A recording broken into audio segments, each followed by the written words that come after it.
დღეს საქართველოს ერთიანობისათვის აფხაზეთში დაღუპულ გმირებს პატივს მიაგებენ. ერთ-ერთი პირველი საქართველოს პრემიერ-მინისტრი იყო, რომელმაც მემორიალი გვირგვინით შეამგო.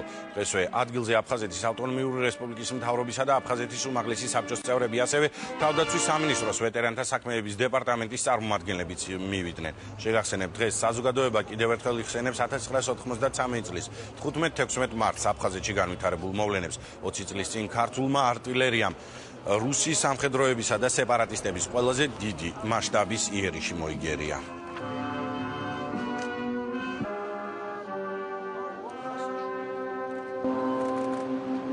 მინდა კიდევ რომ შემყოფ დედებს უთხრა რომ სიმაგრე გმართებს, მაგრამ ჩემთვის უფრო სასურველია კიდევ რომ ჩვენი ბიჭების პატივსაცემად იბრძოლოთ ჩვენმა პოლიტიკოსებმა. ესენი არიან გამარჯვებული ბიჭები, რომლებმაც ყველაფერი გააკეთეს იმისთვის, რომ შეენარჩუნებინათ ქალაქ სოხუმი. ეს იყო ერთ-ერთი სამაგალითო ბრძოლა, სადაც ქართველმა მეომრებმა გამოავლინეს თავიანთი ძალიან ძლიერი სული, საბრძოლო სული და უაღრესად არათანაბარი პირობების შემთხვევაშიც კი მოახერხეს კონკრეტული პოზიციების დაცვა. ჩვენ ყოველდღიურად პატივი უნდა მივაგოთ ამ ადამიანების ხსოვნას, რომლებმაც საკუთარი სისხლით დაღვარეს სამშობლოსათვის და სიცოცხლე გაწირეს.